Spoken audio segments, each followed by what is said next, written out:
নিয়ে এখন আর নতুন করে কিছু বলার নেই। আমরা বহু আগে বহুবার এই বিষয়ে কথা বলেছি, পার্টিগতভাবে আমরা মতামত দিয়েছি। যেহেতু আপনারা সাংবাদিক বারবার আমাদের কাছে জানতে চান, আমরা একই উত্তর দিচ্ছি যে বিশালগড় রাজ্য থেকে আলাদা কোনো বিষয় নেই। যারা আজকের দিনে এগুলি করছে কোনো ব্যক্তি বিশেষকে দোষ দিয়েও লাভ নেই, কারণ সম্পূর্ণটাই একটা সিস্টেমের মধ্য দিয়েই তারা এই কাজকে রপ্ত করেছে এবং উৎসাহিত করেছে।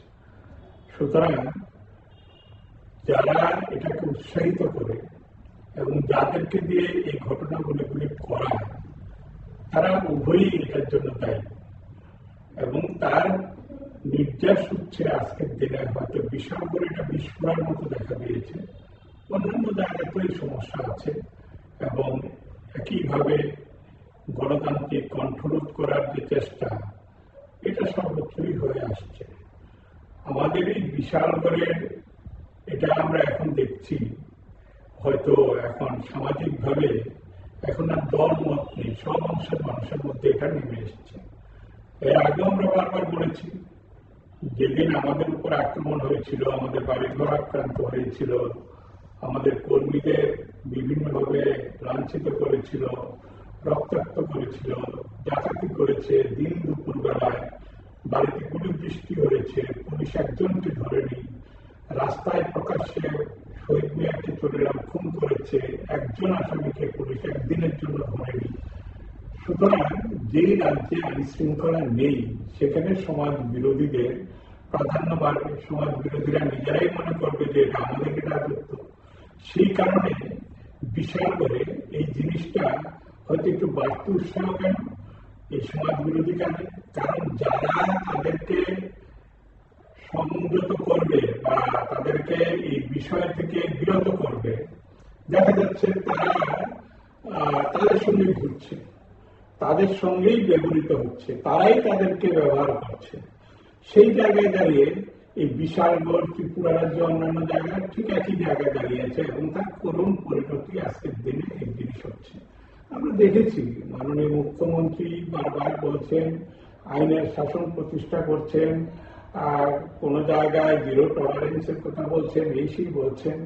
তাহলে এই যে 17ই জুন আমাদের এখানটায় পার্টি আক্রান্ত হলো, দিন দুপুরবেলা বাড়ি রুট হলো, মুশারফ হোসেনের গুলি বৃষ্টি করলো, ডাকাতি করে সব নিয়ে গেল দিন দুপুরবেলা, তাহলে মাননীয় মুখ্যমন্ত্রী কেন এটা পারলেন না একজন আসামিকে ধরতে? কেন শহীদ মিয়ার আসামিরা আজকে পর্যন্ত গ্রেপ্তার হলো না? তার আগের কাহিনী বাদে।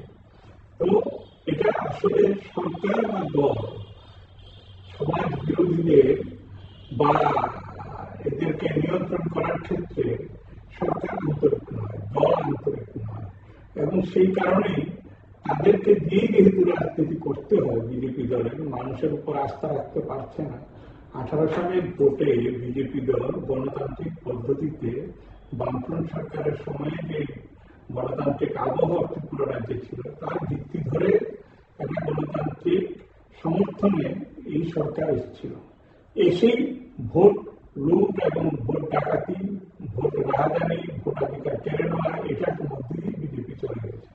তাহলে তাদের এখন আর ভোটের প্রয়োজন নেই, তারা বিরোধী দলকে ভোটে দাঁড়াতে দেয় না, বিরোধী দলের বাড়ি ঘরে আক্রমণ করে, ভোটে প্রার্থী হলে করে প্রত্যাহার করতে বাধ্য করে। তো এই সিস্টেমের জন্য তো আমার একটা বাহিনী চাই। এই বাহিনী কারা? এই বাহিনী হতে হবে সমাজ বিরোধীতে পরিণত করে, তৈরি করে যদি আমি একটা প্রজন্মকে নিয়ে যেতে পারি, তাহলে তারা আমার ক্ষমতা রক্ষার জন্য তারা এই ভূমিকায় অবতীর্ণ হবে। সেই কারণেই আজকে দেখা যাচ্ছে ভালো ভালো ছেলে যারা মেধার জগতে একদিন প্রতিষ্ঠিত হওয়ার কথা, এর আগেও বহু ঘটনা ঘটেছে, বিভিন্ন সময় ঘটে।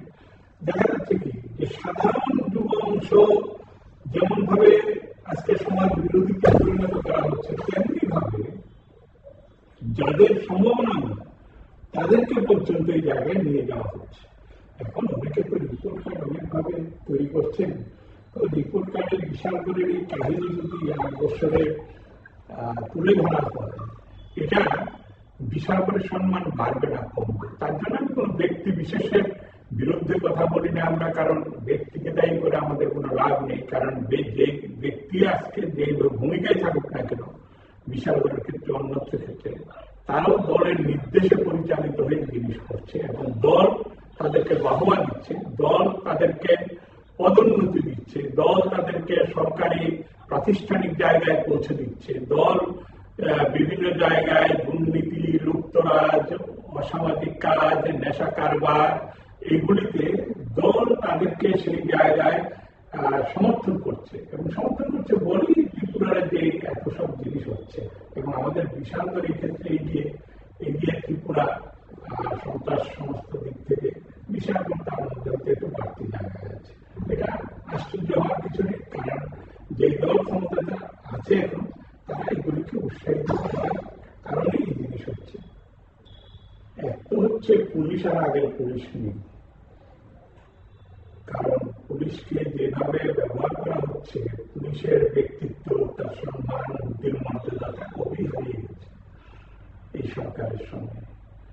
দ্বিতীয় হচ্ছে যেটা, পুলিশকে দোষ দেওয়ার আগে এই সিস্টেমকে আমরা দোষ দিতে চাই, কারণ পুলিশ পারে না এমন কাজ হতে পারে না। পুলিশ যদি এখানটায় একটা ব্যবস্থা গ্রহণ না করতে পারে, তাহলে ভারী ভারী সমস্যা কিভাবে সমাধান করবে? তো এখানটায় খুন হলে পরে যখন আসামি ধরতে পারে না পুলিশ, আর গুলি করেছে তার জন্য আসামি ধরবে করতে, যেহেতু একটা মানুষকে দিনের বেলায় খুন করলো চরিগ্রামে, যেহেতু দিনের বেলায় ডাকাতি করলো করে উড়াতে, পুলিশ আসামি ধরতে পারে না, এই জিনিসটা খারাপ হয়, পুলিশকে ধরতে দেয় না। এবং আজকের দিনে বিভিন্নভাবে যে বিভিন্ন নাটক হচ্ছে, পুলিশের কাছে সব তথ্য আছে, পুলিশ তথ্য ছাড়া চলতে পারে না, কারণ তার যে আইনি গ্রুপ, তার যে বিষয়, এগুলি সব এরকম যে এই জায়গাতে তারা এই জায়গাটাতে পুলিশ সেখানটায় তার কাছে সমস্ত এজেন্সিগুলি আছে, সুতরাং পুলিশ জানে কার কোথায় জায়গায় কি কাজ করে, সন্ধ্যায় কোথায় থাকে, রাত্রে কোথায় থাকে, কোন মানুষটা কিভাবে আছে, পুলিশের কাছে বলে আছে। এখন পুলিশকে যদি রাজনৈতিকভাবে বাধ্য না করা হয় বা নির্দেশ না দেওয়া হয় যে তুমি এই জিনিসটা করো, তাহলে পুলিশ করবে না, পুলিশ কিছু নাটক করবে। এটা আমরা ছোটবেলায় খেলা খেলেছি, চোখ ধরে বিভিন্ন ধরনের এইগুলি খেলা খেলছে, এখন কানামাছি ভো ভো যাকে ভাবি তাকে ছিল, ওইভাবে পুলিশ খেলছে, বাইরে আর কি বলার আছে। এখন উনি কি কারণে বিধানসভায় নেই তা নিয়ে তো আমি কিছু বলতে পারবো না, এটা তার ব্যক্তিগত বিষয়।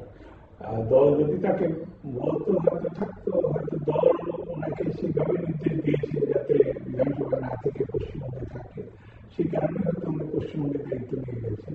সেই ব্যাপারে আমি কোনো মন্তব্য দিইনি, এটা তার ইচ্ছা, সে কোথায় থাকবে, কি কাজ করবে, মানুষের কাছে কি জবাবদিহি দেবে, এটা মানুষ ঠিক করবে আগামী দিনে, যে এইভাবে সবকিছু চলবে কিনা, চলতে দেওয়া যায় কিনা, পরিবর্তন প্রয়োজন কিনা, এইগুলি মানুষ আগামী দিনে তার সময়ে সিদ্ধান্ত নেবে। কোনো জিনিস একইভাবে সারা জীবন একভাবে চলতে পারে না আগামী দিনে, এটাই আমরা মানুষের কাছে বিশ্বাস রাখি। হয়তো একদিন মানুষ বুঝবেন যে যা হচ্ছে তা ঠিক হচ্ছে না, এবং এতে কোনো দল নয়, আমি বারবার বলছি, কোন দলের কোনো নির্দিষ্ট ব্যক্তি বিশেষ নয়, সামগ্রিকভাবে সব অংশের মানুষই আক্রান্ত হবেন। এবং এটা শাসক দল হতে পারে, বিরোধী দল হতে পারে, শাসক দলের নিজেদের মধ্যে হতে পারে, সবাই আক্রান্ত হবেন। বাঘ যখন রক্তের স্বাদ পায় তখন কাউকে ছাড়া না, এর আগেও আমি বহুবার বলেছি, এবারও তাই বলছি।